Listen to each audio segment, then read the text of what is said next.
Na-repair po natin ang microphone na ito sa pamamagitan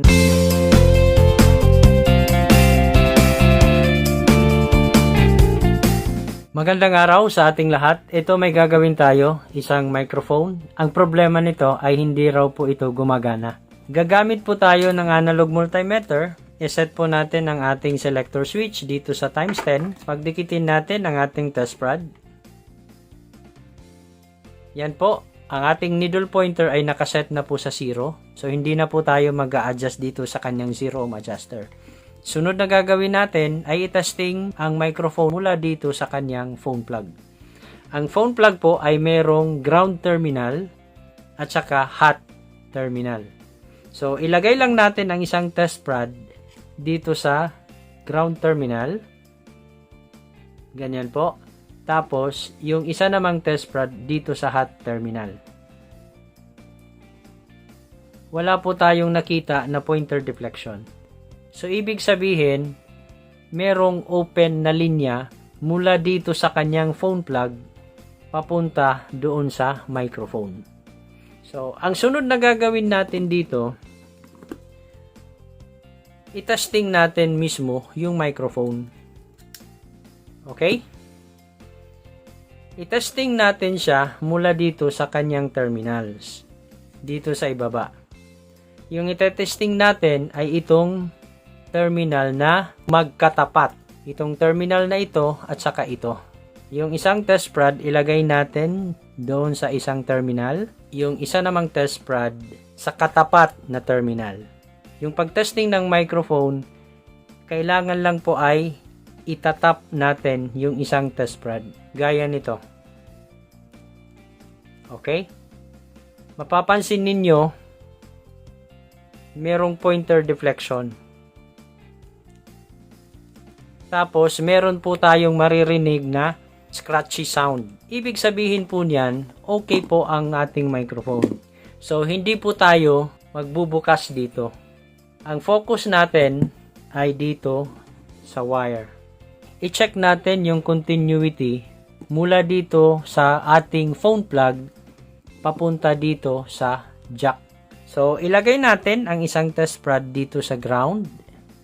Tapos naman, yung isang test rod ay dito sa isang terminal ng ating socket. Pansin po natin, wala po tayong nakita na pointer deflection. Ngayon, gawin natin, ilipat natin itong red test rod doon sa katapat na terminal. Wala din po tayong nakita na pointer deflection. Tapos po niyan, ilipat din po natin itong ating red test rod doon sa ikatlong terminal ng ating jack. Wala din po tayong nakita na pointer deflection.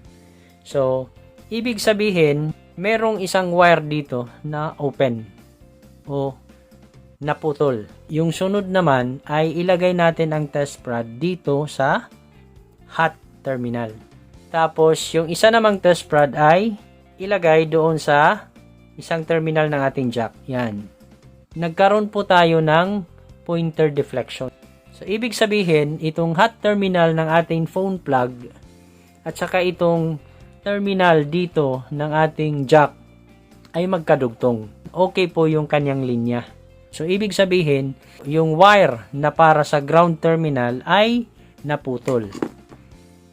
Titingnan natin kung dito ba naputol o dito sa ating phone plug. Unahin muna natin dito sa phone plug. So, buksan natin ito. Alin dito sa dalawang terminals ng ating phone plug ay yung konektado sa ground at saka yung terminal na konektado doon sa hot. Okay? So, ilagay natin ang isang terminal dito sa hot. Halimbawa, yan. Tapos, ilagay natin yung isa pang test rod dito sa isang terminal ng ating phone plug. Dito, wala po tayong pointer deflection. Lipat natin itong black test rod doon sa isa pang terminal.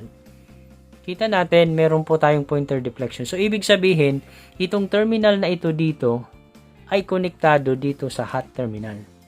Ngayon, ilipat natin yung red test rod dito sa ground terminal.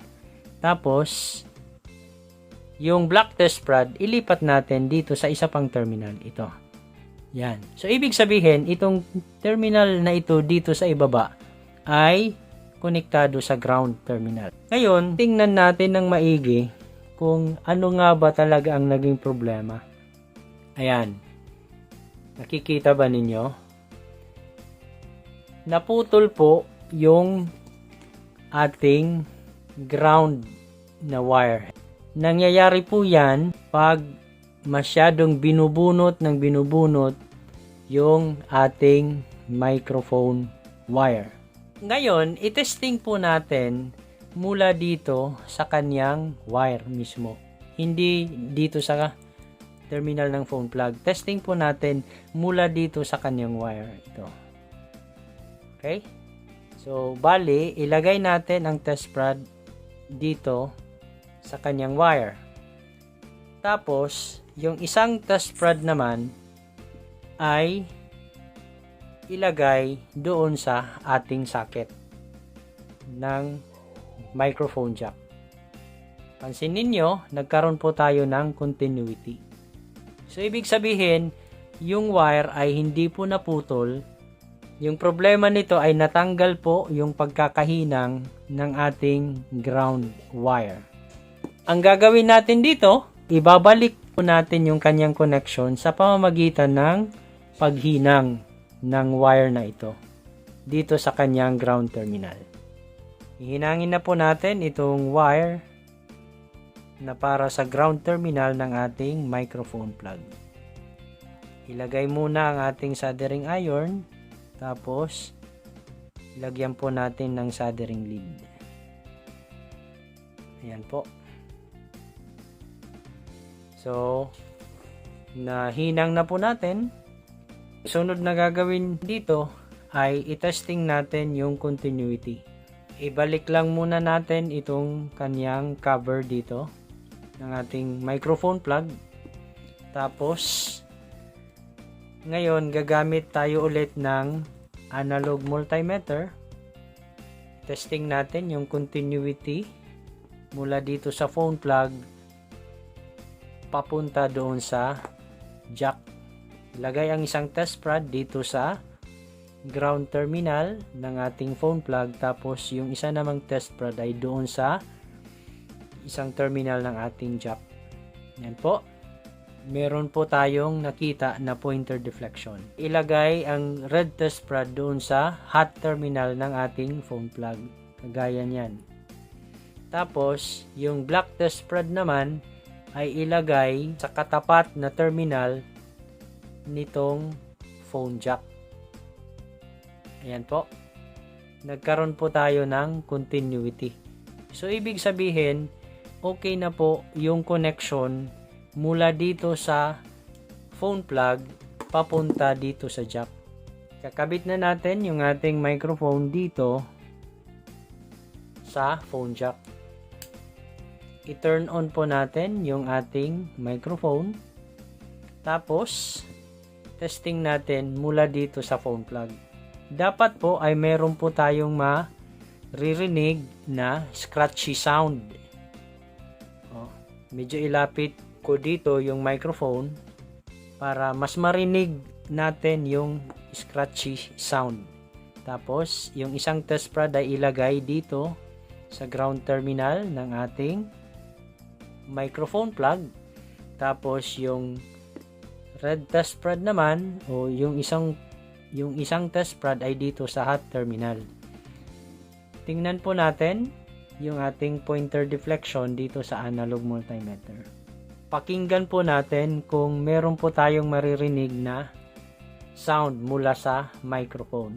Itap po natin yung red test rod dito sa hot terminal ng ating phone plug. Ayan po. Meron po tayong naririnig na scratchy sound. Okay na po yung ating ginawa dito sa microphone.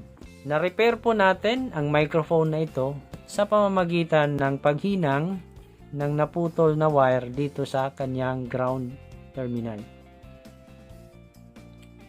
So hanggang dito na lang ang aking video tutorial, at kung may natutunan naman kayo, maaari po lamang ay mag-subscribe sa aking channel para mas ganahan pa akong gumawa ng mga videos na katulad nito. Hanggang sa muli, maraming salamat po.